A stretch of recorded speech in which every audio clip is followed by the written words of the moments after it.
When you go to Texas, what's the big thing you eat? You eat Texas brisket, you eat sausages. I'm sitting here in Cass's Deli and look what I have in front of me. I have brisket and sausages. These could almost pass for barbecue if you didn't know where you are. I mean, look at that. Pastrami. Kind of looks like a piece of brisket, doesn't it? Corned beef actually is the same cut as brisket. It's made from brisket. And here we actually have brisket proper from a Jewish deli in New York City.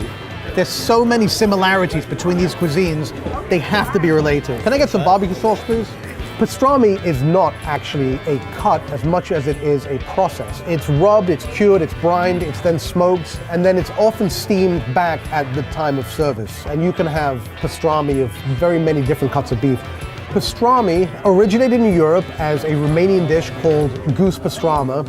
The commonly held belief is that that went through Ellis Island, ended up on the Lower East Side, and when they couldn't find goose, the dish that is known as goose pastrama in Romania morphed into beef pastrami in the United States.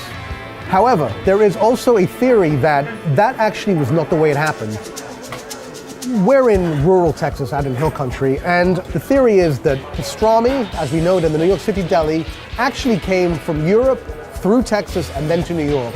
Czech and German butchers migrated to Texas and brought with them the way that they prepared meat and cured meats in the old world, and then using local ingredients and local techniques and local proteins, ended up with something that looks not unlike this, which is beef brisket.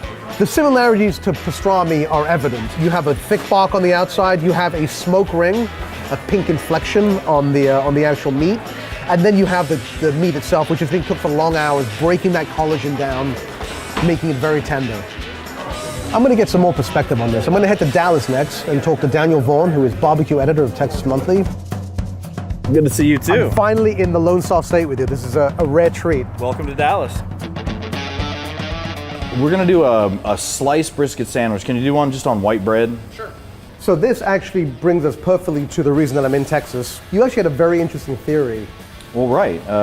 I found these old advertisements for pastrami, except it took me a while to find them because they didn't call it pastrami back then. If you look back at the history of Texas and the migration patterns, there was a lot of Jewish settlement going on in El Paso, and then in Corpus Christi as well. They certainly would communicate back with New York City. And if you look at New York back in those days, there weren't a lot of meat markets who happened to be smoking their leftovers, back in the back. Right. But in Texas at that time, those were all over the place. So they would get the full navel, 8 bones. Well, all of a sudden that beef plate started to become more and more expensive. One of the reasons is because it became really popular is pastrami. So all of a sudden they had to shift to what was a cheaper cut, the brisket. Well, we shouldn't stand around this counter when we could be eating at the table. Absolutely. Let's get to it. Well, this is heavy. Is this how you work out?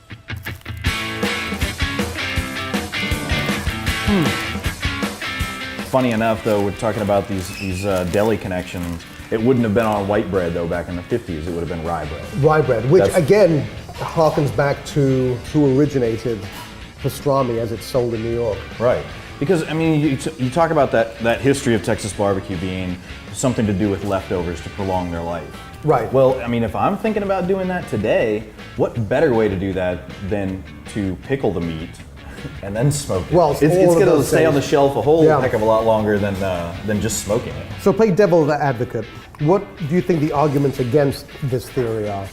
The arguments against it are that I can't find any documentation earlier than right around the turn of the century. Okay. I would be much happier if I could find something around, 1885, 1890. But the other part of that is I find it in many parts of Texas. El Paso is the earliest, but it didn't take long to make it to Corpus Christi, even into Dallas. The trouble with the sort of research in that time period is there simply was a lack of advertisement and a lack of coverage of food in the newspapers. Right. So it's the opposite that we have today. Right. Now we have an overabundance of it. We shouldn't complain because our jobs depend on this overabundance. Exactly. We will probably never know the true answer to this question, but the speculation is certainly interesting. I'm looking forward to more pastrami-based research. All right, cheers. Thanks very much for watching from me and Daniel Vaughn. Goodbye from Dallas, Texas. We'll see you on the next Meat Show. So Daniel, how many times a day do you get told, I wish I had your job?